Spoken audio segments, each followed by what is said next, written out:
Vítajte pri 20. epizóde podcastu Naša Trnava. Dnes mám opäť dvoch hostí. Vítam Michala Janoša a Katku Čučkovú. Vítame. Ahojte. Alebo teda spoločne prezývaný aj komunikačný Neboj sa. A ja zväčša mám taký úvod, že hovorím o tých hosťoch. Ale tentokrát by som bol veľmi rád, keby ste predstavili, kto ste a čo je komunikačný Neboj sa. To je inak skvelý úvod, Patrik, ďakujem ti za toto slovo. A ja som teda Katka Čučková, som marketérka a venujem sa divadelnému marketingu zväčša.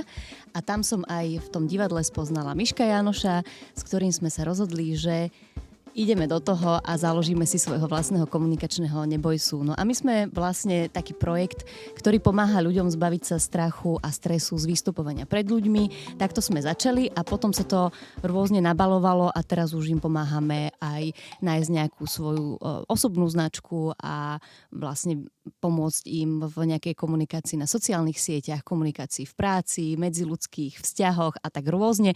Takže asi takto by som to nejako povedal ja, ale možno Miško by to povedal nejako krajšie. Celé je to o komunikácii, takže my budeme aj dnes v tomto podcaste, dúfam, spolu hľadať odpovede na dobré otázky, lebo to je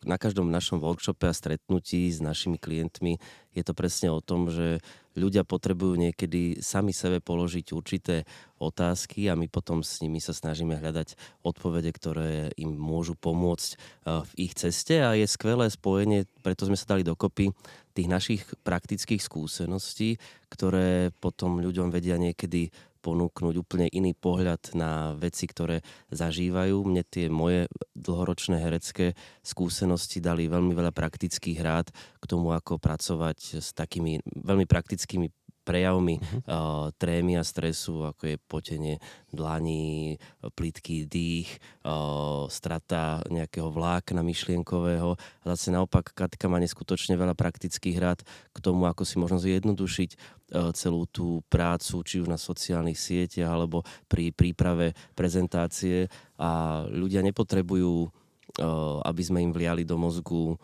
naše know-how, oni potrebujú si upratať sami v sebe a to nás veľmi baví. Skvelé. Môžem sa spýtať, že ako ste identifikovali túto potrebu? Prišiel za vami niekto a povedal, že wow, Michal alebo wow, Katka, že vy ste takí dobrí v tom prezentovaní, že nemohli by ste ma to naučiť?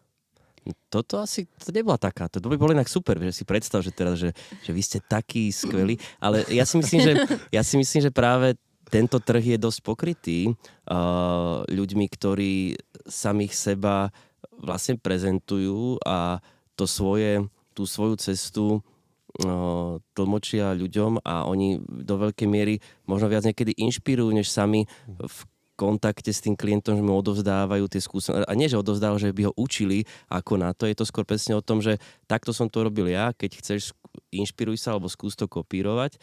A toto myslím nebola naša cesta. Naša cesta vznikla z veľmi praktického popudu jedného a to Kati povedz asi ty, lebo ty si bola pri tom, keď ťa jeden človek priamo kontaktoval. Áno, ale to vlastne má spojitosť trošku aj s Paťom, lebo on bol na tom tvojom projekte, Miško, mal proste v divadle viedol taký predmet, myslím, že sa to volalo komunikačné zručnosti. Áno. A vlastne aj Patrik bol toho účastný, lebo to bol predmet pre právnikov. Hej? Pre študentov právnickej fakulty. Pre študentov právnickej fakulty. No a ja ako za marketing, tak som tam občas tak chodila, niečo som si natočila, nejaké zábery a dávala som to na sociálne siete, lebo podľa mňa to je skvelé, keď aj verejnosť vie, čo sa v divadle deje. Tak to som ja nejak pristupovala k tej práci a veľmi ma to zaujímalo. No a keď som to takto raz dala von, ako takú storku, tak nám napísali náš teraz už dobrý známy Adam Brocka, že to je super vec, že nerobíte takéto niečo ako divadlo pre verejnosť, že to by sme sa prihlásili, že to je skvelý koncept komunikačnej zručnosti v divadle. No a ja som mala vtedy také celkom zaujímavé a ťažké obdobie pracovné, aj som sa rozhodovala, čo ďalej a čo so svojím životom. Vedela som, že z toho divadla chcem odísť a celkovo som mala také ťažké obdobie, do ktorého mi tak Miško nejako zapasoval v tom, že to bol taký ten popud, akože áno, ak si sa pýtal, že či niekto za nami prišiel a povedal, že ste úžasní, tak vlastne takto nepriamo áno. No ja som mu to vtedy tak mne to bežne ľudia hovoria. A ja som teda nikdy na základe toho nechceli zrobiť komunikačné workshopy. Ja si to pýtam, tú pochvalu, ale ja som tedy to Miškovi ukázala, že aha, pozri, lebo som to pokladala za potrebné, akože aby vedel, že to, čo robí, tak má nejaký zmysel a presah. No a myslím, že ja neviem, či to bol ty alebo ja, ale nejak nám to tak napadlo, že áno, ty. Nejak nám to tak napadlo, že to by bolo skvelé spojenie robiť takéto niečo, že ty s tvojimi skúsenostiami a s mojimi marketingovými a poďme to, ale naozaj to bolo, ak máme byť naozaj veľmi úprimná, bolo to z takej že hlbokej nejakej pracovnej krízy, že naozaj asi tie projekty dobré, alebo také tie, ktoré hýbu našimi životmi, aby si to ľudia nepredstavovali, že to je všetko iba rúžové a motýlikové, tak akože vychádza z takých tých možno aj ťažkých rozhodnutí, a ktoré ma vtedy zachránili, lebo sme si založili nejaký projekt, ktorý sme išli skúsiť. Akože naozaj sme boli v tom veľmi iba nadšení a iba sme to skúšali, iba sme akože každou tou cestou, každým tým workshopom, ktorý sme spravili pre verejnosť, sme sa posúvali, že áno, toto funguje, toto nefunguje, a dávalo nám to ohromný zmysel a strašne veľkú radosť. A aj nám, aj tým ľuďom, ktorí prichádzali. Takže, a už to robíme skoro 2 roky a myslím, že až teraz si vieme povedať, že už to celé chápeme, že ono to naozaj trvá nejaký čas, ale takto to vzniklo. No a Paťo, ty možno môžeš povedať, že čo tebe to dalo, ten Myškov predmet, lebo naozaj tamto Myško robil trošku iným spôsobom, my to robíme ešte inak, ale vlastne ten popud vyšiel z tohto. Hej, hneď ja nechám Patrikovi priestor a tebe prenechám úplne pozíciu moderátora tohto podcastu. Ja len som chcel doplniť, že keď sme prvýkrát išli a sme potrebovali nájsť miesto, kde to vyskúšame, tak mali sme stretnutie vtedy s ľuďmi z kreatívneho centra, kde teraz od okolností máme ateliér a je to cesta úžasná za tie 2 roky, čo sme prešli. Tak si pamätám, ako keď sme mali predstaviť, že prečo takéto spojenie, že na čom by to fungovalo, sme to ani sami nevedeli prakticky až tak vysvetlené, sme cítili, že to spolu pôjde, a potom tie praktické skúsenosti boli skvelé a dnes už úplne vieme povedať, že čo je ten benefit tohto spojenia, že marketérka, herec, a je to naozaj niečo, kde táto kombinácia, myslím si, že nie je, a je to veľmi komplexné poňatie tých komunikačných prezentačných zručností, a to sme na začiatku naozaj len tak, ako to niekedy býva, že intuitívne cítili a potom až praxou si overili. Skvelé, ako normálne mám úsmev na perách, keď vás počúvam, lebo je vidieť, že vás to veľmi baví a naplňa. Ja teda v krátkosti, aj keď nie som v roli, aby som tu ja bol respondentom, to si len myslíš zatiaľ. Že... Ona keď nevie, čo má povedať, tak to otočí na ale teba. Ale tak sa pýtam, to je taká dobrá inak, akože technika, prepáč. Akože za mňa bol ten predmet úžasný, hej, že dalo mi to veľmi veľa. Bolo to úplne iné, ako to sa na právnickej fakulte učí. Hej, že podľa mňa ten kontext, do ktorého ste to vy zasadili vtedy, bol kľúčový, lebo na tom práve dostáva človek vedomosti, ako možno štrukturovať ten argument, ale nedostáva bohužiaľ, že ako pracovať na tých soft skilloch, mäkkých zručnostiach, ako sa prezentovať. Hej, že možno, že ja aj keď som chodil na nejaké súťaže alebo mal s tým skúsenosť, tam boli aj ľudia, ktorí nikdy nič také nerobili, a pre nich to bolo reálne poprvýkrát, keď im niekto povedal, že prejav sa, nadýchni sa, nebuď tak v strese, akože nejaká pozícia tela a tak ďalej. Nie je to len tvoja zásluha, ale viem, že sa navenovala aj Ivica vtedy, Áno. Ivica Franeková. Takže ja to hodnotím veľmi pozitívne a tu by som rád premostil na to a mám takú otázku, že keď sa spätne pozriete na prvú session, ktorú ste viedli, a dnes napríklad na tú skrytinu, ktorej teda sa teraz venujete aktuálne, ale môžeme to nehať aj na tie zručnosti prezentačné čisto, kde vidíte taký najväčší posun? V tom, ja by som to nazval tým uprataním a upokojením, lebo to bolo tá najlepšia viera nadšenca na úvod, že my sme za tie prvé možno, neviem, či sme mali 2 alebo 3 hodiny, to prvé stretnutie asi 3, no my sme sa vypluli tak, že ako keby sme išli naozaj podať z maratónu tú správu o konci vojny, my sme tých 42 kilometrov prebehli za tie 3 hodiny a chceli sme dať úplne všetko, bez ohľadu na to možno, že kto nám tam s nami v tom momente sedí a kto čo potrebuje. A to je za mňa najväčší posun, že dnes na základe už tých skúseností a tých naozaj možno už aj stovky odškolených ľudí, že tá databáza robí to, že človek už sám seba vie skorigovať a naozaj vyťahuje z tej hlavy, aj z tých skúseností, aj z tých informácií, ktoré má pripravené, to, čo naozaj vidí, že má praktický úžitok a je využiteľné pre tých ľudí, ktorí mu tam sedia. Lebo to hrozne určuje pri tomto. Že pri tom našom type workshopov my nemáme anonymnú masu 100 ľudí, ktorým hovoríme naše skúsenosti a dáme im nejaké grafy a nejakú prezentáciu. My sa snažíme ich čo najlepšie spoznať za ten čas, keď tam s nimi sme tých 4-5 hodín, a to, čo potrebujú, v tom im pomôcť. Takže toto je obrovský posun, že predtým to bolo obrovská, naozaj nadšená kopa energie, ktorú sme nad tým ľuďom hodili a nejako si to klbko rozmotajte a teraz sa im snažíme už dávať také jednotlivé vlákna, ktoré sa im snažia komunikovať to, čo potrebujú počuť. Myslím, že áno, že my sme viacej pokojní v tom, veľa počúvame, aj keď k nám prídu ľudia a vlastne ten najväčší posun je, že my stále zmenšujeme tie skupiny, pre ktoré to robíme, že začínali sme na... A my sme chceli na tom zarobiť a teraz chceme pomôcť. Už sme na tom zarobili, tak chceme pomôcť. Nie, to sa ešte nestalo, ale to sa stane. Ale zistili sme, že naozaj, že sme mali skupiny pre 10 ľudí, kde to bolo fajn, ale bol to ten maratón, akože maratón rýchlosťou šprintu. A tí ľudia si niečo odniesli, ale zistili sme, že keď sme mali menšiu skupinu, tak to bolo ešte lepšie, že sme sa im viacej venovali a oni odtiaľ odchádzali stále viac a viac spokojnejší. Takže teraz my vlastne, čo robíme, tak stále zmenšujeme skupiny a máme maximálne 5 ľudí na takých tých našich prezentačných workshopoch, kde a naťahujeme to na viac dní, hej, že z toho jednodňového robíme trojdňové a máme menšiu skupinu, takže naozaj ty dostaneš veľmi intenzívne sa ti vieme venovať každému jednému, ktorý príde a my tie prvé hodiny naozaj iba veľa počúvame tých ľudí, dávame im otázky a vlastne máme takú nejakú filozofiu, že nedovolíme si nikomu radiť, kým ho trošku nespoznáme, lebo to by potom boli rady, ktoré vlastne chodia iba okolo a to si môžeš pozrieť niekde, vypočuť nejaký podcast alebo pozrieť si na internete alebo spýtať sa ChatGPT a je to vlastne zbytočné na to, ty k nám neprídeš, ale my sa snažíme tých ľudí navnímať, počúvať ich, kde sú vlastne tie ich problémy a to, čo si ty vlastne povedal, že prvýkrát možno niektorí tí tvoji spolužiaci vôbec dostali nejaký priestor sa prejaviť alebo niečo povedať alebo si uvedomiť, že aké to vlastne je, keď niečo musia povedať alebo niekomu prezentovať a teraz čo to robí s ich dýchom, čo to robí vôbec s ich telom, s ich prejavmi nejakého stresu, tak to by si sa čudovala naozaj, že prichádzajú k nám ľudia, ktorí sú manažéri, vysoko postavení, majú veľmi dobré kariéry a hrozne sa boja a boja sa vôbec niečo povedať alebo boja sa, či ten ich názor je vôbec taký, veľmi sa spochybňujú, veľmi presne to, čo zažívali možno tí študenti, zažívajú oni. A je to hrozne krásne vidieť, že stačí ich počúvať a stačí zistiť, že kde ten strach možno vznikol, kde sa nabaloval možno rokmi a iba sa snažiť to rozmotávať a tú najväčšiu prácu vlastne vždy spravia tí ľudia, pretože oni musia reálne ísť do sveta a potom robiť tie veci, ktoré my im poradíme, ale vlastne to sú tie najväčšie zázraky.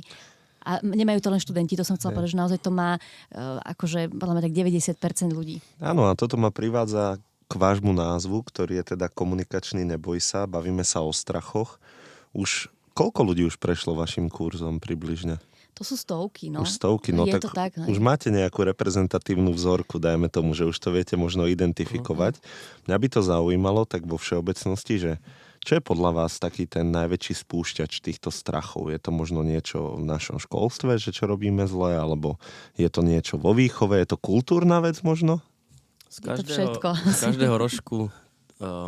každého rožka troska, ako píše Ján Stacho.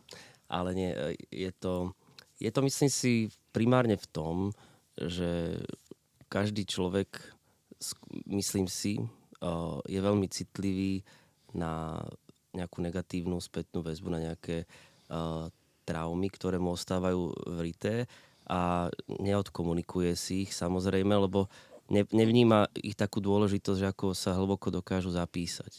Vieme určite v dnešnej dobe, ja som veľmi veľký fanúšik toho, keď človek si rieši svoje traumy ohľadom, ja neviem, rozvodov rodičov v detstve a tak, že je už človek v dnešnej dobe oveľa menej za to sa cíti trápne, keď chodí k psychológovi a tak to je super, lebo naozaj to je veľmi dobré pracovať na tom svojom vnútornom pokoji, na nejakej prirodzenej sebadôvere. Ale čo sa týka týchto jemnučkých vecí, že vám niekto povedal, že vieš čo, ty už radšej sa tam schovaj do zadného radu, nech ťa nevidno, lebo máchaš rukami ako šarkan.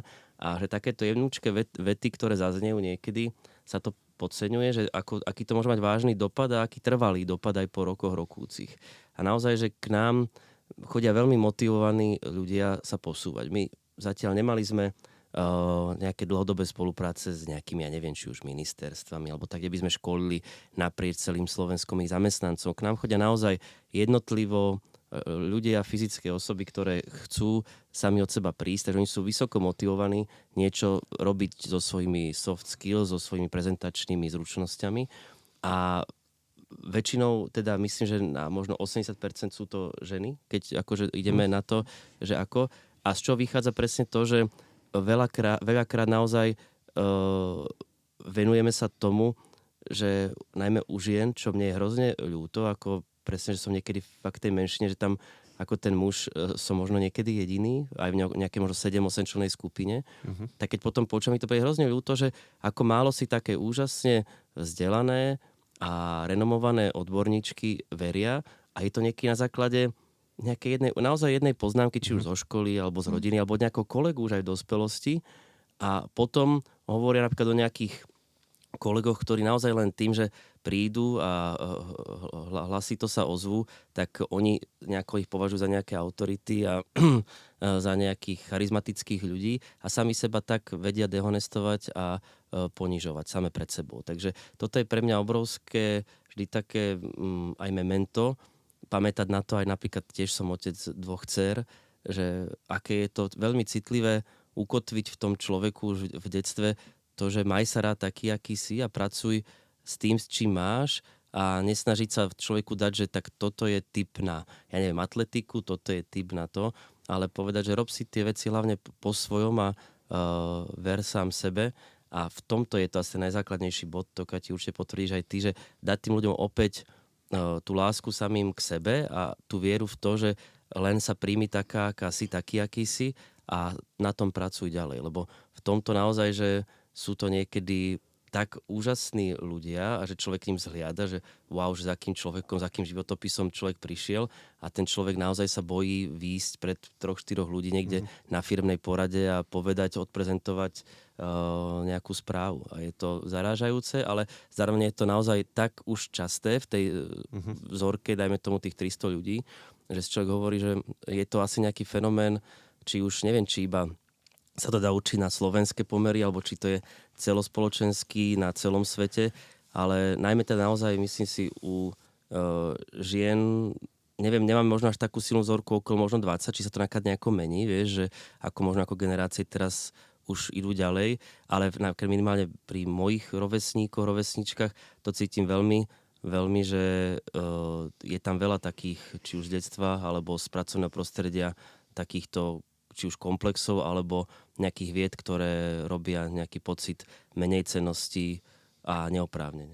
Tak ono je to tak väčšinou, že čo sa stane, hej, v tom živote, že keď sa narodí dieťa a učí sa chodiť, tak ho všetci povzbudzujú, že aj keď urobí 2 kroky a spadne, tak mu nikto nepovie, že no ty sa na to vykašľeš, v živote nebudeš chodiť, si proste drevo, áno, že tam všetci, ježiš, super, 2 kroky, na budúce urobíš 3 a ono to dieťa naozaj urobí 3-4, naučí sa chodiť, potom sa naučí rozprávať a v nejakom bode, ako už toho rozpráva veľa a už ho treba nejako aj do nejakej inštitúcie dať, tak akože tá inštitúcia ho potrebuje upratať, lebo tak veď nemôže tam tých 30 alebo 20 detí rozprávať takto veľa, každému sa nemôžeme takto venovať a už ťa to vlastne nejak ten systém upratuje a potom ti hovorí, že nikto na teba nie je zvedavý, nikto nie je zvedavý na tvoj názor. To sa nám veľmi často opakuje, že v detstve nám hovorili či rodičia alebo aj učiteľky, že no ty si zase taká múdra a takže a to sú tie vety, ktoré sa nám zapisujú.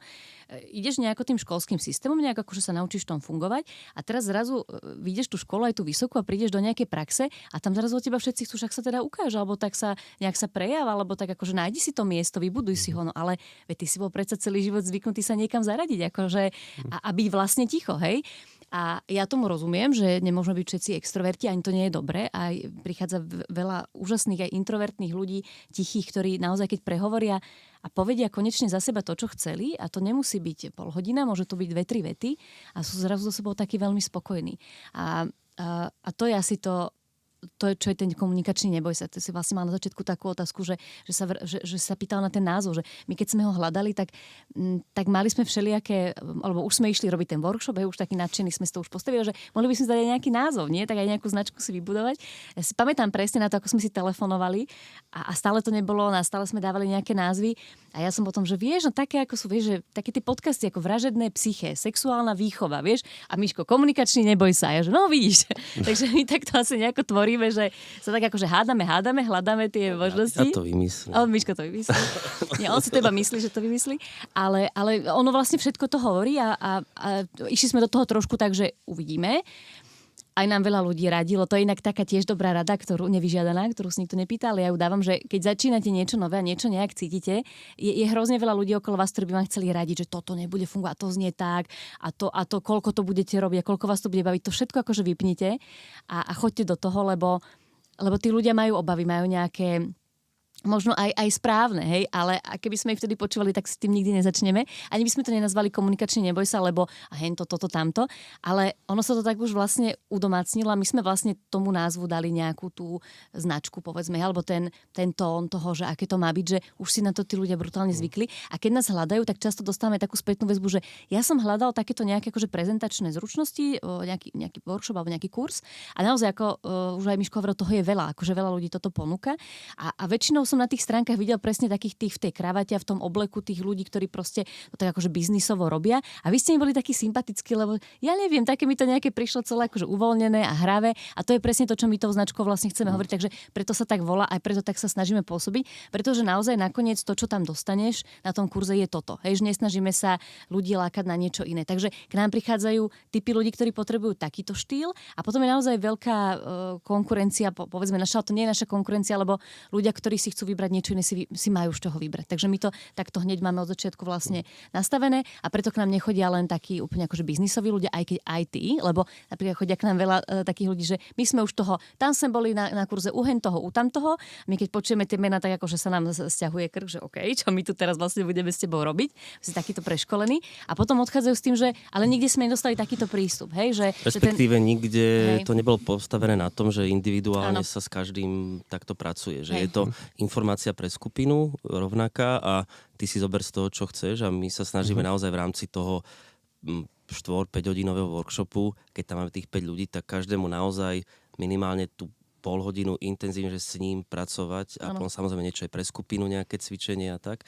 Že toto si myslím, že je vec, ktorú nemá väčšina tých ľudí, ktorí sa venujú prezentačným a komunikačným zručnostiam. Ja som chcel, lebo mi to vrtalo v hlave, že my sa veľmi snažíme približovať aj ľuďom tým, že ako to robia možno väčšina ľudí, ktorí sa venujú takejto naozaj medziľudskej komunikácii, že ísť aj cez svoj príklad. A ja by som to rád ešte priblížil, že lebo to je tá dvojznačnosť toho, že ako k tomu pristúpiť. Že ja keď som bol malý dieťa, tak som jedináčik, ale bol som z maminej strany z 8, ako bratranci, sesternice, myslím. A moji starí rodičia vždy mi hovorili, že ty si najlepší vnuk. A zakladali na tom, že ty si ten akože najmenej akože problémový, že ten najtichší, že nemáš, nepožaduješ a tak. A to dieťa vníma, že to je nejaká jeho hodnota, nejaká jeho cena a na to sa tak nejako zapisuje, že aha, ak budem ten, čo nebude robiť problémy a tak budem toto. A už to, že vlastne pre nich to vtedy znamenalo skôr to, že ostatní, dajme tomu, kričia, vydobíjajú si a tak a jeden im nerobí tie problémy, že im to vlastne vyhovuje, že nemusia riešiť 8, ale 7. To si vtedy človek, dajme tomu, z toho nevyberie. A potom to sú dve veci. Potom mi dalo strašne veľa dobrého v živote, samozrejme, že som vedel sa niekedy stíšiť, že som, dajme tomu, upokojil situáciu a tak a nepožadoval som niečo, že aj pre seba.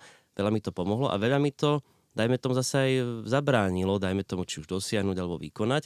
A to je presne to, s čím ľudia k nám prichádzajú. Že to nikdy nie je o tom, že to, čo oni vnímajú za nejakú svoju brzdu alebo tak, že sa toho zbaviť. My sa vždy snažíme komunikovať, že to je vaša. Veď nechceme z vás vytvoriť niekoho iného. To, čo máte prirodzene, na tom treba pracovať a zobrať to ako svoju výhodu a plus odblokovať a uvoľniť tú hlavu v tom, že áno, môžem do toho prinášať trošku nové farby, trošku nové stimuly.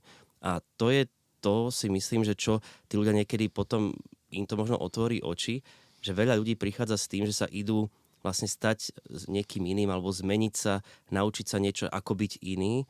A my sa snažíme im odkomunikovať, že vy sebe, ako radi hovoríme, tú svoju komunikačnú superschopnosť už máte a musíte len to, čo máte silné, na tom to posilniť, viacej to vedome s tým pracovať a to, čo vás zase brzdí, tak to postupne sa snažiť sa v tom uvoľňovať, aby ste boli najlepšou verziou seba. Super. Ako podľa toho, čo rozprávate, chápem, že máte všeobecnú cieľovú skupinu. Hej, že nerobíte rozdiely medzi extrovertmi, introvertmi, manažérmi, radovými zamestnancami.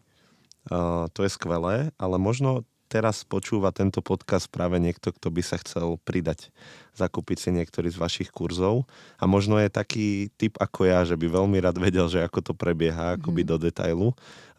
Teraz samozrejme nechcem, aby ste do detailu opisovali, že ako to prebieha od A po Z. Predpokladám, že tam pracujete aj s momentom prekvapenia, aby sa improvizovalo jedno s druhým, ale mohli by ste dať možno nejakú akoby ochutnávku alebo také situácie, ktoré tam... Také tasty menu. Také Tak niečo iba na tasty, Patrikovi že... vyskúšajme, čo? Aha, to si presne nechcel, to nie. Ale my radi hovoríme, že je to celé veľmi interaktívne, veľmi zábavné, živé a snažíme sa pracovať najmä s narušením stereotypu určite. Že neprebieha to pre predstavu tak, že 5 hodín prídete, sadnete si, máte nejaký zápisník, zapisujete si veci a my kecáme.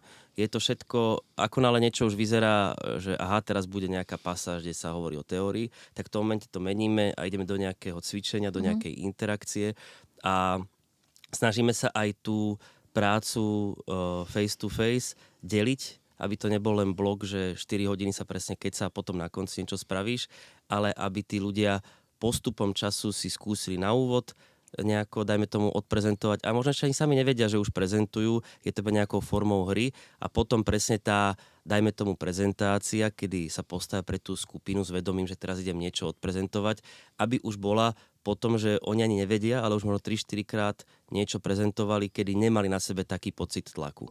Toto vlastne, že im pomôcť takouto kvázi habaďúrov v dobrom slova zmysle, že oni sa vystavujú tomu prezentovaniu pred skupinou a ani o tom nevedia, je veľmi dôležitý efekt, lebo ako náhle človek, to myslím, že môžeme prezradiť, my radi niekedy vytvárame rôznymi pomôckami, či už páskou na zemi alebo tak, že vyznačíme to územie, kde sa človek postaví, prezentovať akože nekomfortná zóna, že ten psychologický efekt, to, že človek je v skupine a dajme tomu stojíme, robíme nejaké cvičenie a si len sadnú tí 4 a ja stojím zrazu samo proti ním a idem hovoriť, tak zmení psychologicky hru a pravidlá, že prídu všetky tie poty, stres, neviem čo vám povedať, ošívam sa a je to nič. Je to, ako keby tam nenastane to, že zrazu vám dajú tam vám tam nedajú mreže ako vo väzení, ani vám nedajú na hlavu, ja neviem, elektrické kreslo, ale že snažíme sa s týmto takto pracovať a robiť si, zosmiešňovať kvázi ten pocit toho strachu,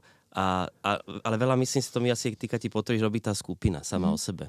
Že my sa snažíme tieto veci robiť vedome, aby sa cítili čo najkomfortnejšie, mali čo najlepšiu bezpečnostnú zónu, ale tá skupina si neskutočne pomáha. To je krásne vidieť, že tú silu v tej skupine, že tam nikto vlastne neprichádza s tým, že ja teraz chcem byť nejako najlepší v skupine, alebo ja teraz sa najviac posuniem. Tam oni majú takú spolupatričnosť k sebe v každej a ako si povedal, či už mali rôzne, mali sme skupinu, kde sme mali poslankyňu, mníšku, ženu na materskej a hej, že to sú také kombinácie niekedy a tam vzniknú vždy také pekné energie, že to je aj pre nás obrovská hodnota pridaná. Tí ľudia sa veľmi podporujú, presne ako to Miško hovoril a vlastne možno niekedy je prvýkrát počujú, že tá skupina im povie, že no, toto jak super robíš, že ja keby, že takto viem to povedať ako ty, a ja vážne, a to takto pôsobím, že prvýkrát vlastne tí ľudia počujú niečo na seba dobre, to im tak extrémne pomôže a my robíme veľa cvičení, takých hier, že naozaj sa snažíme vytvoriť takú bezpečnú zónu,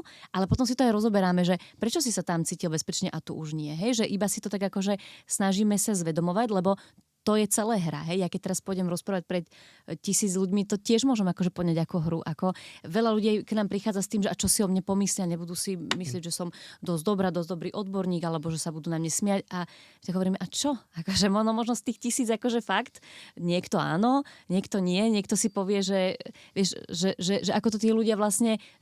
Čo je vlastne ten taký najväčší strach? Čo sa mi môže stať úplne najhoršie? A to sa... Veľa sa rozprávame proste o tomto a skúšame si.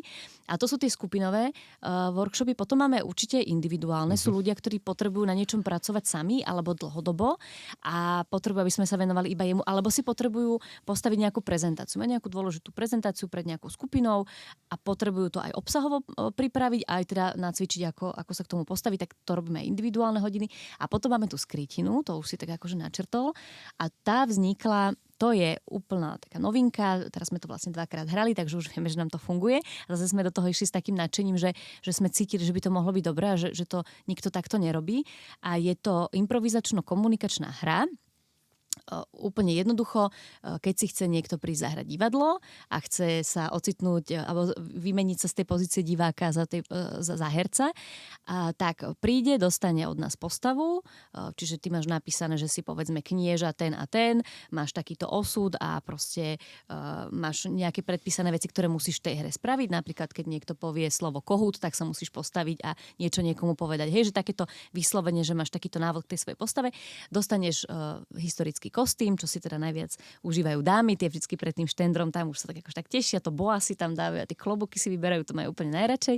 No a potom sa začne hra, že zrazu proste za tú hodinu a niečo, čo hráme, tak každý tak extrémne koncentrovali na to, že vlastne musí sledovať, čo sa deje okolo teba, lebo každý má nejakú svoju postavu a každý má nejaké svoje predpísané veci, ktoré ide povedať a spraviť a to vlastne posúva ten dej, takže sa od teba aj očakáva, aby si povedal to, čo máš a keď to niekedy nejde, že si niekto nespomenie, tak my tých ľudí tak akože no tak čo, poznáte ten náhrdelník? A v živote som nevidela, ty potrebuješ, aby to človek povedal niečo to náhrdelníku, napríklad, že tam vznikajú veľmi pekné vtipné momenty a je to taká zvláštna pekná koncentrácia vlastne tých ľudí všetkých, tu a teraz. A čo je na tom úplne úžasné, že ty si vyskúšaš nejakú svoju polohu alebo nejakú svoju komunikáciu v úplne inej postave. Hej, že zrazu si za niekoho iného. A máš tam predpísaný nejaký charakter a ty si z neho vyťahneš, že a toto by som si chcela vyskúšať. Hej, že budem arogantný alebo budem práve že tichý, pozorovateľ alebo niečo, že ty nemusíš zahrať všetko, ale vyberieš si a skúsiš si nejakú polohu, ktorá ti možno nie je bežná alebo úplne prirodzená a tí ľudia to extrémne oceňujú, že vlastne v takomto bezpečnom prostredí nič sa mi nemôže stať, je to hra a potom vlastne my z tej postavy vlastne vystúpime na konci, že hovoríme o tom, dobre, teraz sa ideme baviť nie o mne, ako Katka zahrala, že ty si mi tam povedala, ale tá moja postava ti povedala. Hej, že zase ako vystupujeme z tých postav a vstupujeme do nich. A teraz sme to vlastne dvakrát hrali, bolo tam 10 ľudí a cudzích, hej, že niektorí ľudia sa poznajú, teda prídu ako skupinky alebo ako páry, ale väčšinou tam proste sú nazbieraní cudzí ľudia a vznikne presne také medzi nimi, že potom keď sa o tom rozprávame, tak ešte tak väčšinou hodinu sedíme a rozprávame sa o tom, čo sa tam dialo a čo sme si povedali, ako sme to zahrali a úplne také krásne momenty, také aj pre nás vlastne vzácne tam vznikajú.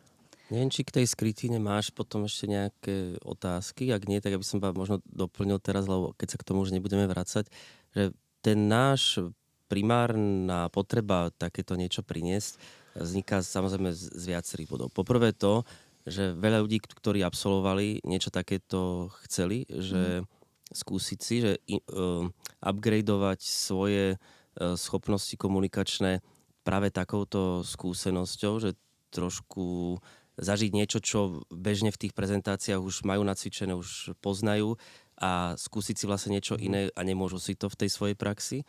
A potom samozrejme druhý bodom je to, že veľmi veľa aj svetoznámych, či už kaučov, lektorov, priamo či už odporúča, alebo sami navštevujú herecké kurzy ako veľmi dobrý priamy zdroj zase prehlbovania svojich komunikačných prezentačných zručností. A po tretie, čo my sa snažili aj na našich prvých workshopoch, a potom sme od toho upustili, lebo sme zistili, že to naozaj nie je pre každého. Aj táto skrytina určite nie je pre každého. Je to taký vyšší level, keď si človek už nájde takú tú svoju komfortnú zónu pri vystupovaní celkovo. My sa snažili ponúkať z začiatku, mali sme presne takéto kostýmy, sme so sebou nosili a sme mali zaradenú ako keby jednu prezentáciu v rámci tých workshopov, že skúste si, teraz naozaj sme im zadali konkrétne body, že odprezentovať, ako dajme tomu zástupcovia takej a takej spoločnosti toto a vyslovene sme ich tak ponúkali, že skúste si ten kostým, že ako vás to môže uvoľniť, keď budete chvíľku niekým iným. A to pre nejakých ľudí bolo, tí sa v tom úplne našli, ale zo pár ľudí naozaj si nedokázalo ani na seba zobrať, cítili sa, že by sa tým strápne a tak. A pochopili sme, že to môže byť veľmi super vec, ale pre ľudí, ktorí už ten krok chcú spraviť.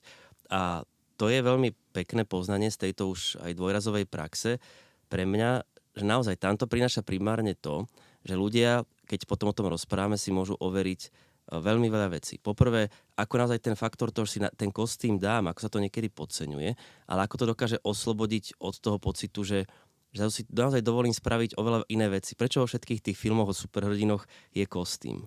Keď si zoberiete, tak zoberte si, ako to stávajú aj tie americké príbehy. Že je to človek, ktorý je úplne utiahnutý, niečo, hej, väčšinou pracuje nejaký fotograf alebo nejaký novinár, hej, úplne, a to nie je iba, aby akože vytvoril kontrolu, ale je to presne to, že oni tým vyjadrujú to, že ten kostým, ten fokus na vás vám dáva to, že sa nadýchnete a chcete niečo urobiť, čo by ste inak neurobili. A tento rozmer si ľudia skúsia a keby to naozaj bolo na tom workshope, tak stále viac majú pocit, že aha, ja som si obliekol niečo. Tu na to, že idú robiť ako postava, naozaj ten mozog trošku oklamú a im to dá oveľa väčšiu slobodu urobiť niečo, čo by si netrúfli urobiť inokedy. A druhá vec, čo je veľmi pekná, čo komunikujeme v našich workshopoch potom, že je to presne o tom, že neznamená, že keď máme my napísanú postavu, napríklad presne nejakého kniežaťa, ktorý je, dajme tomu, vymyslím si teraz, je to arogantný, agresívny mačo, ktorý svoju ženu týra a má 3 deti a popri tom pije alkohol a hrá karty a prehráva peniaze, tak neznamená, že keď to budú hrať 5 rôznych ľudia, že to 5 zahrajú rovnako.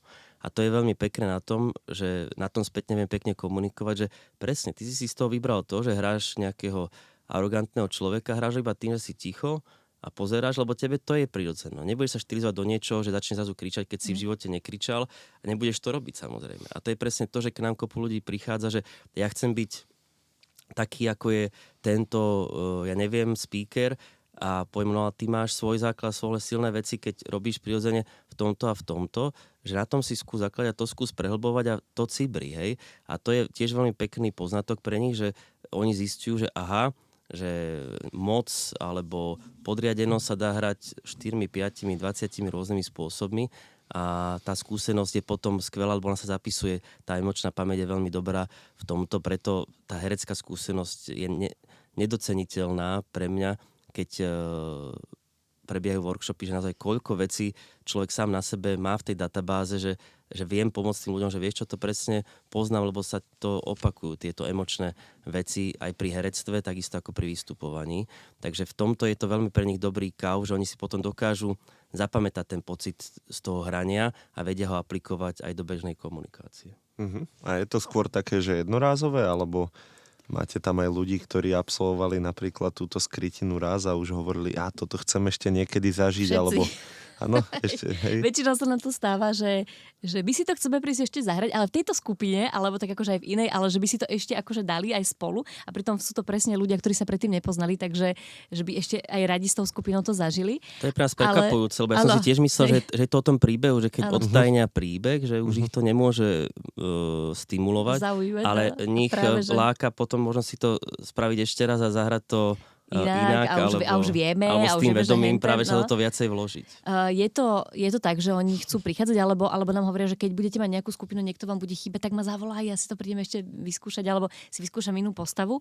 Ale určite budeme mať aj viacej verzie toho príbehu, aj možno tých akože stupňov. To sme dostali takú spätnú väzbu, že super, lebo my sa snažíme ako veľmi bezpečne na to ísť. Aby si tam nehral aj niečo, čo by ti mohlo vyvolať, lebo rozumieme tomu, že v niekom to môže vyvolať nejaké ako jeho nejaké veci, ktoré sú pre neho ťaživé. Napríklad, keby sa mali nejaký príbeh, že zomrelo niekde nejaké dieťa a ideme to teraz akože, alebo nejaký človek niekde uhorel a ideme riešiť to ako záhadu, tak to akože pre niekoho môže byť veľmi ťaživé, pretože niečo možno v podobne v živote zažil, alebo v rodine niečo také majú. Takže my sa snažíme ten príbeh stavať tak, aby bol, áno, niečo sa tam deje, niečo je tam možno aj negatívne, ale stále by to malo byť vlastne znesiteľné pre každého, ale to robíme aj vlastne tým, že ja keď ľuďom posielam taký mail predtým s takými informáciami, čo sa bude diať a kedy majú prísť, tak im tam dávame aj také otázky, či sú nejaké témy, ktorým sa nechcú venovať, ktoré by nechceli otvárať, že vieme to potom vlastne prispôsobiť, že by tam niekto, väčšinou tam ľudia napíšu nie veľmi osobné veci, boja sa, že budeme ich ako osobné veci vyťahovať, ale to sa nedieje. No takže toto sme dostali takú spätnú väzbu, že tento príbeh je super, funguje a že možno pre tých, ktorí to zažili a chcú ešte ísť do niečo takého napríklad temnejšieho, hej, alebo takého akože povedzme strašidelnejšieho alebo niečo, ale už s tým vedomím, že áno, vieme, že ideme do ďalšieho stupňa. Hej, že toto je pre nás také najdôležitejšie, ako si ty hovoril, že ľudia idú do niečoho neznámeho, idú si vyskúšať niečo neznáme, ale musia sa stále cítiť bezpečne, že tam nezažijú niečo, čo by ich nejako traumatizovalo. A na to sme tam aj my, aby sme to vždy vedeli. My tam teda hráme tiež postavy, takže my hráme s nimi. To je taká pridaná hodnota, že si môžu s Myškom vyskúšať hrať. Aj so mnou, ale na to nejak nikto nejde zatiaľ. Ja si myslím, Ako vieš? Ja si myslím, že som výborná. A, ale teraz je to zážitok si zahrať s Myškom určite. Ale že my máme nad tým ten dohľad, že to stále držíme v nejakých medziach, hej, aby tam bol každému bezpečne. Že na to dávame extrémny pozor. Ale to, čo hovorím, Myško, že nie je to pre každého. Viem si predstaviť typy ľudí, ktorým by to mohlo byť extrémne ako nepríjemné, lebo potrebujú spraviť ten prvý krok najprv, aby sa dostali z nejakej svojej škrupinky. Ale máme takých ľudí, ktorí u nás boli na workshopoch a hrozne sa báli. Fakt, že keď prišli, tak sme sa báli, že z nich nedostaneme slovo. Že to sú takíto ľudia, ktorí k nám chodia, že naozaj vidí, že sú extrémne vystrašení už len keď sa s tebou zoznamujú a aj hovoria to, že ja si myslím, že tu nepoviem, akože nič celý čas, že aj sa nám to stáva, že idú prezentovať a povedia, no nie, nepoviem nič. A teraz ty si, že dobre, nádych, výdych, čo s ním, ale ty prídeš na to, ako ho rozprávať, vieš, a títo ľudia potrebujú svoje kroky a máme presne takýchto, ktorí povedzme pred rokom boli u nás prvýkrát, boli u nás už niekoľkokrát a ty teraz hovoríš, že by si tú skrytinu zahrali, ale v živote nikdy, lebo nám už veria, už niečo majú za sebou s nami, ale nikdy v živote by to o sebe bývali povedali pred tým rokom, že by do takého niečo išli. Takže áno, tá skrytina povedzme je nejaký taký vyšší stupeň, ale aj pre ľudí, ktorých majú radi zážitkové veci, radi si skúšajú veci, ktoré proste nikdy predtým nezažili a idú alebo s nejakou partiou, vieš, alebo nejaký team building, že my naozaj sme voči tomuto podľa mňa veľmi empatickí, že vieme, kam tých ľudí ešte akože sa snažiť posunúť a kde už im spraviť to bezpečie a pokojne to iba urobiť ako srandu. Toto je super vec pre party ľudí. Ako to vnímame, že ako náhle je tam, aj teraz sme mali skupinu ľudí, ktorá sa poznala viac menej, že nie celú, ale nejaká ako časť, gro. A to je potom veľká pridaná hodnota, že tí ľudia ich to baví, že spolu zažívajú tú vec. Aj vlastne, keď bolo aj úplne 10, to je na 10 postav limitované a 10 cudzích ľudí tam bude mať z toho zážitok a iného druhu samozrejme, ale toto je skvelá vec, keď sú nejaké skupiny ľudí, či už kamošov alebo vo firmách, že či už to poňať ako nejaký team building alebo iba taký nejaký spoločný večer, že to je veľmi fajn projekt. Aj sa pri tom papá, aj si áno, dáme je tam nejaký čajík a tak, no, takže je to také príjemné celé. Hej, no, znie to ako fantastický team building. Dobre, za tie 2 roky fungovania máte už pravdepodobne namapovaných tých ľudí a mňa by možno zaujímalo tak z praktického súdku, že čo sú najčastejšie chyby, ktorých sa ľudia dopúšťajú pri prezentovaní, pri komunikovaní vo všeobecnosti? Či by ste niečo takéto vedeli pomenovať? Že chcú povedať všetko, čo majú v hlave a že ako keby neberú ohľad na toho svojho poslucháča alebo diváka, alebo vlastne na tú svoju cieľovú skupinu. To sa snažíme veľmi aj na tom pracovať, aj dávať také cvičenia, že odborníka podľa mňa robí to nie, že dokáže povedať niečo veľmi komplikovane a sofistikovane, ale že mi to práve že vie vysvetliť ako napríklad 10-ročnému dieťaťu. Takže takéto cvičenia my aj mávame, že sme skupina 10-ročných detí a vysvetlí nám to. A teraz vysvetlí nám pokojne iba, čo robíš v práci. A každý, no to je ťažké, jakže to nevieš, že povedať, že robíš to každý deň, veď ty si akož najväčší odborník na to, čo robíš, že povedz nám to jednoducho. A vtedy si tí ľudia vedomia, ako vlastne veľmi komplikovane rozmýšľajú. Takže toto je asi taká tá prvá vec, že chcú povedať všetko hrozne komplikovane a sofistikovane, aby bolo jasné, že oni sú tí odborníci, pritom je to vlastne presne naopak. Čím jednoduchšie to vysvetlím, tak tým väčší vlastne odborník na to som, lebo tomu tak rozumiem, že ti to viem povedať na príklade psíček, mačička napríklad, hej. Takže to je jedna vec. A keď si robia prezentácie, tak naozaj dávajú tam akože hrozne veľa informácií, čo ja vždy sa snažím hovoriť, že najlepšia prezentácia je taká, že prídeš a pustíš si tie slajdy a na tom slajde nemáš nič a hovoríš iba ty, alebo tam máš jedno slovo, alebo tam máš jeden obrázok ohňa a hovoríš o niečom, čo nás čaká, hej, ako tento rok bude takýto. Ale tí ľudia prišli na teba. Hej, že keď prídu na prezentáciu, tak prídu na teba. Keď prídu, keď ich chceš poslať tie informácie, akože potom aj nejaké podklady, pošli im to mailom, alebo im to rozdaj, ale oni prišli tú hodinu počúvať teba ako živého človeka, ty ich zaujímaš a nepotrebujú vidieť, ako niečo čítaš, alebo ako sa im snažíš všetko prečítať z toho slajdu, alebo vlastne tak pustíš mi slajd, kde mám nejaké vety a teraz ja to čítam, alebo mám teba počuť, že neuvedomujú si, že tá prezentácia je vlastne ako keby nejaká taká show a tí ľudia prišli niečo zažiť, lebo tam naozaj venujú ti napríklad tú hodinu času, alebo tých 15 minút času, venujú ale tebe a na teba sú zvedaví a je úplne v poriadku, aj keď sa pomýliš, aj keď zabudneš, keď niečo vypadne, tak ich poprosíš o pomoc napríklad, že je hrozne veľa takých pekných momentov, že vlastne tá prezentácia je komunikácia medzi tými ľuďmi a tebou. A áno, oni, keď ich je veľa, tak sa pre teba stavajú takou masou a máš pocit, že sú anonymní a čo ja, akože ja som tu a oni sú tam, ale vlastne toto odbúranie toho pocitu je hrozne oslobodzujúce a pekné. Tak to sú také asi podľa mňa také najzávažnejšie. A potom tie veci, ktoré robia, že si projektujú, že to bude zlé. A toto sa snažíme na tom pracovať vždy, že no ja zase sa tam postavím. A vidíš, zase som tu a trasiem sa. A ja som to hovorila, že sa budem trejať. A ja som hovorila, že to bude takto. A hovorila som, že to sa mi vždy stane, pomýlim sa. Aj teraz som sa pomýlila. A ja, že no tak ja skúsi ako povedať, že to tak nebude. Hej, že ten mozog je vlastne sval. My ho trénujeme, že my ho trénujeme tými negatívnymi informáciami. Hej, zase to bude zlé, zase. A potom my to vidíme, on si to akože samozrejme, on si to vlastne potvrdzuje. Áno, dobre som to tam mal, lebo zase to máš zle. A vlastne iba takým tým malým switchom, že idem si to tam užiť, hej, idem si to, ja som tam dostal príležitosť, priestor, idem si to tam užiť, tak akože dobre to bude, pekne to zvládne, niečo.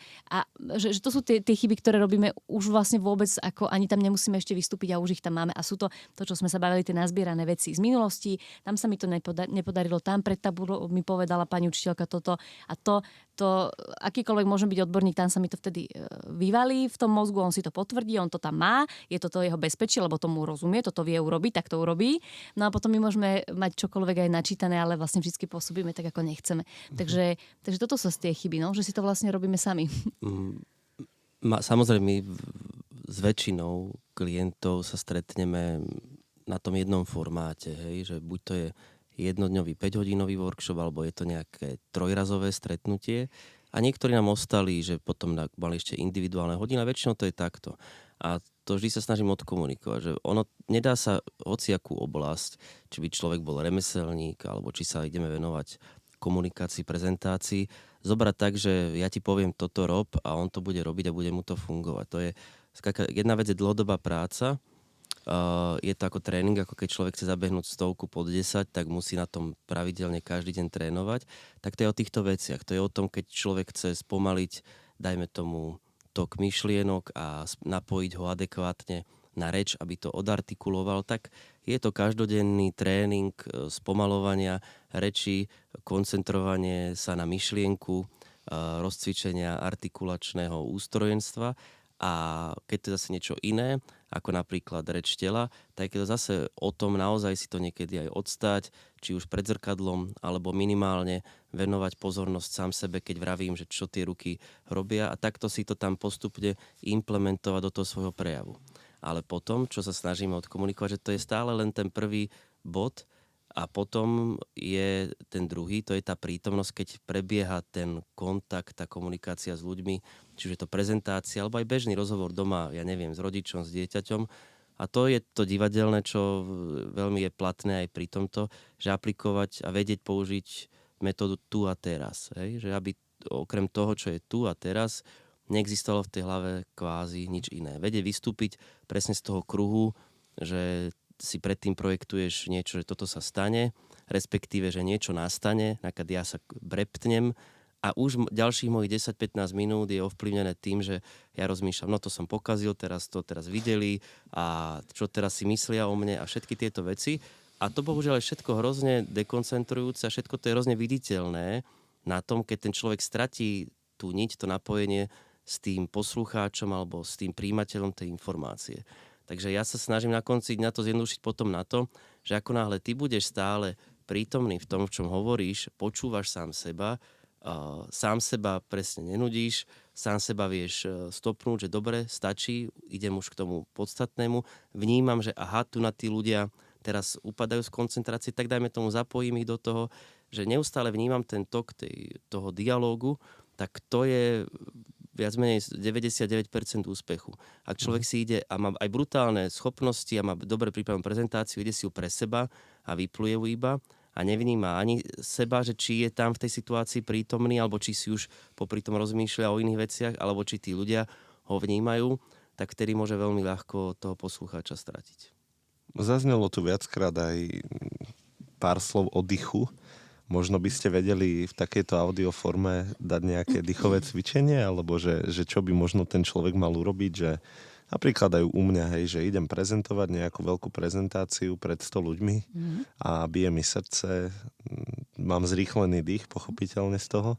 Čo mám urobiť, aby som sa ukludnil pred tým, ako tam vystúpim? Tak dýchové cvičenie takto zvukovo si ho vieme opísať, hej? Že, alebo... Môžeme. Hej? Zahraj dýchové cvičenie. Ale je to spojené s tým, čo som povedal pred chvíľou. Je to skoncentrovať tú myseľ a pozornosť inám, než tam, kde ju chce dať ten stres a tá tréma. Hej, tá tréma sa nás snaží povedať presne, že plítko dýchaš, trasú sa ti ruky, čo povieš ako prvú vetu, hej? A to všetko vám urobí to, že vy tam a nie ste pánmi samého seba tej situácie, ale tá tréma vami hádže, ako keď sa, utrhne výťah a to padá, hej? Takže v tom momente my radíme naozaj úplne základy. Naozaj, skoncentruj sa na to dýchanie, zvedom si to, koľkokrát za deň alebo za život človek naozaj vedome si povie, že nadýchni sa, vydýchni. To si nerobíme, lebo to vnímame, že to ide automaticky. A keď dýchame plitko, tak dýchame plitko. Keď sa vystrašíme a bije nám srdce, tak sa to deje nejako. A my si neuvedomujeme, že niečo to spustilo, ale my môžeme vedome sa snažiť to zmeniť. A preto, ak to príde na vás takýto pocit, či už na teba, alebo na niekoho, kto nás počúva, tak určite treba zobrať zase tie opraty a treba sa zastaviť a vrátiť sa k tomu dýchu. To je najzákladnejšia vec, ktorú sa snažíme vždy povedať, aj keď to znie potom tak jednoducho. A pamätám si, mi sa kopukrát s Katkou bavil, že nejaký taký wow cvičenie im povedz, aby oni mali taký pocit, že jak som sa zmenil. Jak to inak... ja vyžadujem. No. Ja hovorím, že bohužiaľ to niekedy je naozaj len o tom jednoduchom. Naozaj si v tej hlave zavrieť si, dajme tomu oči, zastaviť to, lebo to neodíde samozrejme, keď sa ti trasie hlas aj tak hneď. Ale naozaj si len povedať, že vyslať si, ako sú tie informácie v tej animovanej rozprávke nášho detstva Bol raz jeden život a vyslať si len ten signál, že teraz sa nadýchnem pomaly, hej, vnímam to len, že sa mi ten vzduch nabral do bránice. My radi hovoríme, že dajte si na taký štvorcový dých, že predstavte si 4 sekundy sa nadýchujem. Teraz na 4 sekundy zadržím ten nadýchnutú pózu. A za 4 sekundy vydychujem. A zase v tom vydýchnutej fáze zase 4 sekundy podržím. A toto skrátka, keď robíte, tak prvý raz tak si hovoríte, že no dýcham a furt sa trasiem. Hej, dýcham a že to je presne o tom vydržať v tom a nedať si to tak, samozrejme, že opäť 5 sekúnd idem, tak sa nadýchnem. To vám už samozrejme nepomôže. Ale poznať samého seba a sledovať to svoje telo dlhodobo a na tomto pracovať je zázrak po tom, čo sa stane z dlhodobého hľadiska. Hej? Ale ak sa to stane uprostred niečo, že niekto je ten typ, že prvýkrát sa pomýli, dajme tomu po 3 minútach a tie ide naučene nejakým verklíkom a potom sa pomýli a úplne ho to vyhodí, tak v tom momente treba si čím skôr povedať dobre, stop, dať si tam pohár vody, ísť sa napiť, predýchnuť, pokojne to aj odkomentovať a dať si také, že dobre, začínam zase tuna, nebrať nič, žiadnu chybu alebo niečo ako tragédiu, ale čo najskôr sa zbaviť tých následkov, čo z tej chyby idú. Lebo to si robí strašne veľa ľudí, že sa potkne na tej jednej prekážke, na prvej a potom už tých 110 cez prekážky na každej ďalšej kopne, lebo nevyrovná si ten postoj. Jasné, no, rozumiem. A úplne pred záverom by ma zaujímala ešte jedna vec. A možno ste to už aj naznačili, ale za tie 2 roky fungovania, že čo bol pre vás taký ten pocit, že som šťastný, že to robím? Taká tá spätná väzba, ktorá vám možno aj slzičky do očí priniesla. Nechám Katku, lebo to ona určite rada povie. Ja iba poviem, že každý ten workshop, keď skončí a odídu tí ľudia a my na seba pozrieme a ten pocit tej satisfakcie, toho, že tým ľuďom to niečo dalo a najmä, že nám koľko to dalo. A to, že mňa veľmi teší a to tiež by som rád povedal, že aj to, že môžem spolupracovať s niekým ako je Katka, lebo hej, pre mňa je to otvorenie sa zrazu úplne novému prostrediu, celý tento neboj sa.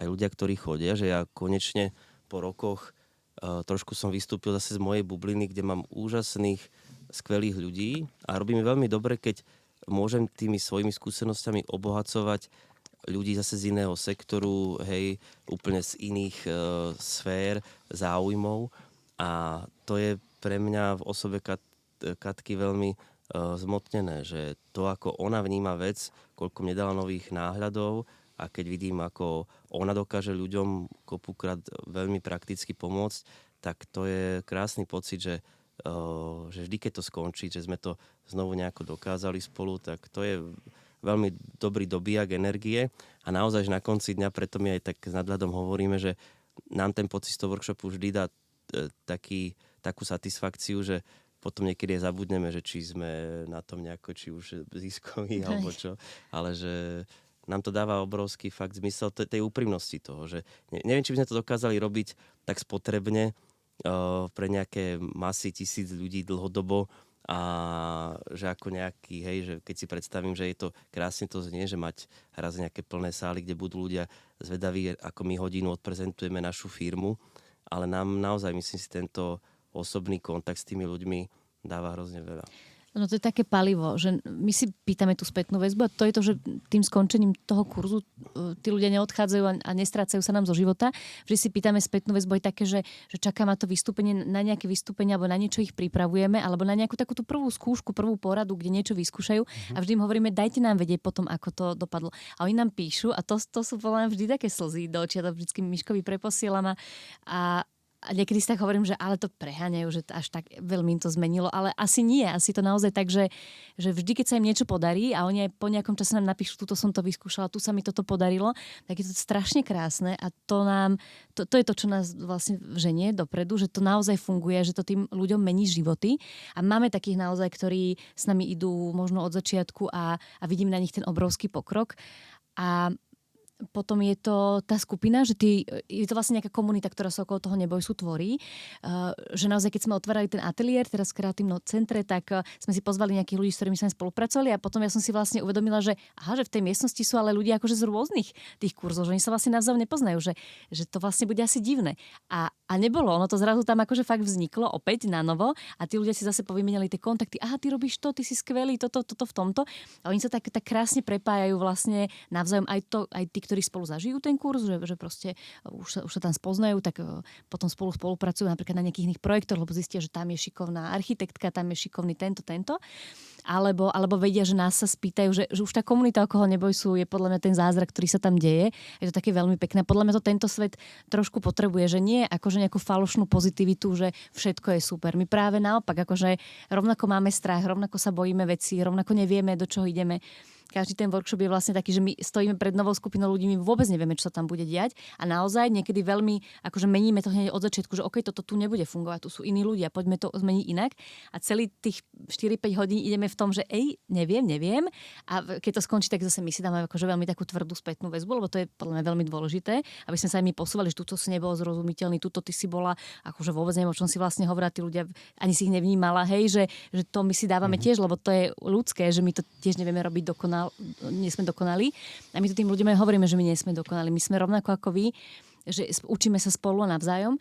A toto vlastne, čo hovoril Miško, že sme obidvaja takí veľmi pracovití srdciari, ale taký veľmi prísny, to je to slovo, na seba, navzájom, aj na seba, ako keby vlastne na seba samého, tak je to vlastne asi preto nám to tak funguje a ja mu teda veľmi ďakujem, že so mnou vydržal, lebo so mnou je ťažké vydržať pracovne a viem byť akože veľmi neznesiteľná, takže je to jeho super schopnosť vydržať s takýmito ľuďmi, možno to divadelné prostredie ho v tom vycvičilo a Miško je ten ťahák pre tých ľudí akože veľký, hej, že to je to je tá dôležitá vec povedať, že naozaj, že to, že ho roky vnímajú na javisku, že on je vlastne súčasťou tej trnavskej divadelnej scény veľmi, koľko 16 rokov, tu už 17, tak tí ľudia ho poznajú z toho divadla veľmi a chcú si zažiť, aký je, napríklad naživo a čo im stretnúť sa s ním a obdivujú ho z toho javiska. A potom niekedy to také vtipné, že ja som ten extrovert vlastne a Miško je viac taký, akože taký hĺbší človek, povedzme zamyslenejší a ja som ten, akože taká tá veľká voda, že to je možno tak, ako by to neočakávali, ale že to je extrémne obohacujúce. Ale a tá spätná väzba tých ľudí, to, že to naozaj funguje. Ak by to nefungovalo, tak to podľa mňa už by nás to nebavilo. Že to vlastne vôbec nie je o nejakom zárobku na konci dňa. Už by sme to nerobili dávno. ale no, nabaluje sa nám to. A teraz vlastne, ako to robíme už dlhšie, tak nám prichádzajú veľmi zaujímavé projekty a ponuky na spoluprácu do takých vecí, že ani by sme si to možno nevedeli predstaviť na začiatku. A my si hovoríme, prečo nie? Veď vlastne ozaj, že to dáva zmysel, že ten trh si to ako keby pýta sám, kde sme potrební a to je na tomto pekné. Toto ešte iba možno by som rád doplnil, že tá flexibilita toho, ako nastavujeme ten náš produkt alebo našu službu, respektíve je úplne, nemá hranice. Hej? Že veľa ľudí tak chce, že aký teda robíme ten workshop. My robíme rôzny a prispôsobujeme ho vždy naozaj tým potrebám či jednotlivca alebo ľudí, ktorí sa nazbierajú. Takže v tomto nech sa hocikto nebojí, keď má dajme tomu aj malú skupinu, 2-3 ľudí potrebuje niečo vytvoriť, alebo keď je to niečo dlhodobé a potrebuje školiť, ja neviem, sa nejaký tím, ja neviem, pol roka, rok, že my radi sa pustíme do všetkého. Dôležité je presne to, že vnímame, že vytvoriť si jeden model vlastne nefunkčné, lebo tie potreby ľudí sa stále a stále menia. Tak to sú, ja som normálne zasnívaný, keď vás počúvam, lebo chcel by som si nájsť takého pracovného parťáka, ako máte jeden v druhom. Takže naozaj sa to počúva krásne a mám takú záverečnú otázku, ktorou by som to aj celé uzavrel. Vy pôsobíte teda aktuálne a gratulujem k tomu v Kreatívnom centre Trnava, že akú rolu možno zohráva to, že ste v Trnave a celkovo to mesto. Máte to v tom DNA, toho komunikačný neboj sa, že pôsobíte práve tu, v Malom Ríme? Akože takže by sme mali byť neboj sa, hej? Že nemekčiť to. Hej. Áno. No, my si občas tak aj nezamekčíme, teda ja tak viacej. Ja už v Trnave, ja som aj študovala v Trnave na FMK, aj som sa tu vydala, aj tu proste už žijem dlhšiu dobu, takže ja tu Trnavu aj vnímam, ako sa premieňa a pre mňa je, ale ja som pracovala aj v Bratislave, že som to takto a sem som chodila žiť, ale mne sa aj tá Trnava ma previazala si ma aj tak akože pracovne v viacerých smeroch. Aj divadle Jana Palárika som pracovala aj tak rôzne. A ja ju hrozne vnímam, ako sa ona mení a aké dáva príležitosti stále viac a viac proste naozaj ľuďom, ktorí tu aj žijú, majú tú rodinu a chcú byť blízko. A zrazu už sú tu tie, ako neboli možno pred 10 rokmi, tie zaujímavé pracovné príležitosti v Trnave a tí ľudia, ktorí sú tu veľmi ako keby tak ožili celým tým aj tou kultúrou, aj tým, čo sa deje. A to kreatívne centrum nám, to je pre nás úplný zádrhok. My sme tam teraz vyhrali tú výzvu o ateliér a získali sme ho a to je zrazu sa nám otvorila komunita úplne krásna, že dáva to zmysel, tak ako som to možno predtým zvonka nevidela, že dobre kreatívne centrum, nejakí ľudia sú vnútri, ale to naozaj funguje. A ja teda mám ešte takú peknú novinku a to by som tu chcela povedať, že som začala pracovať aj na projekte Divadla Pracháreň, čo je podľa mňa tiež taký krásny mestský projekt.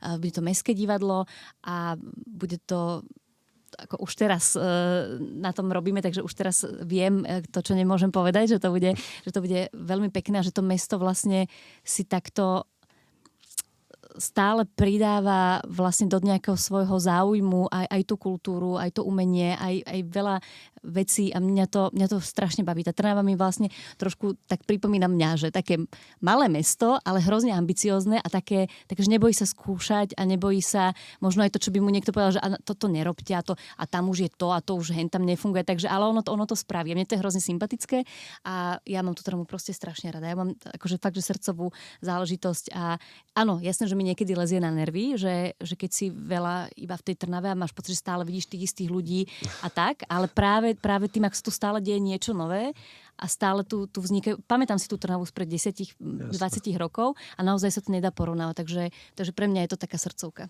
A Miško je teda ako novopečený Trnavčan, keď to môžem prezradiť na ňu. Áno, ja som sa s rodinou cez leto presťahoval po rokoch z Bratislavy a roky som dochádzal a ja milujem Trnavu, milujem miestnych ľudí, milujem tú komunitu, ktorú roky na uliciach stretávam a pre mňa nie je ambíciou dobiť našim projektom Komunikačný neboj sa ako každé mesto v zmysle, že tam ísť a tam zapichnúť vlajku, že tu sme boli alebo tak. Ja to vnímam, že vytvoriť si tú značku a to meno a poctivo to robiť sa dá aj takto na jednom mieste a ľudia postupne aj teraz, my sme robili aj v Bratislave samozrejme workshopy a teraz sme sa rozhodli tým, že máme stály ateliér, že budeme primárne nastavovať tie workshopy tu a v každej tej skupine viac menej jeden minimálne človek chodí z Bratislavy napríklad k nám, takže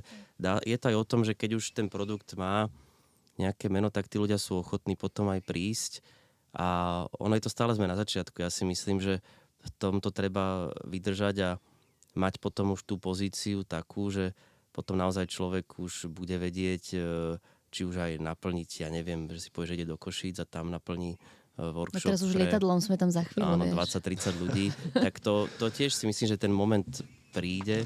Ale boli sme už aj v iných mestách, to treba povedať, boli sme, boli. ale len ako treba byť konzistentný v tom, čo sa robí, takže zmysel to etablovať sa v jednom meste v rámci tej komunity a tam naozaj potom tými osobnými zase referenciami rozšíriť to meno, etablovať sa v rámci tých služieb komunikačných a prezentačných, že sme tu a prezentujeme a ponúkame také a také služby a takú kvalitu, je pre mňa obrovskou hodnotou. Ja som nikdy nepociťoval, že ako niektorí ľudia to viem, že to majú silno, že v ktorom meste to urobíš. No, tak keby sme boli v Bratislave, sa o to snažíme v Bratislave, teraz sa o to snažíme v Trnave, robil by som to rovnako poctivo aj tam.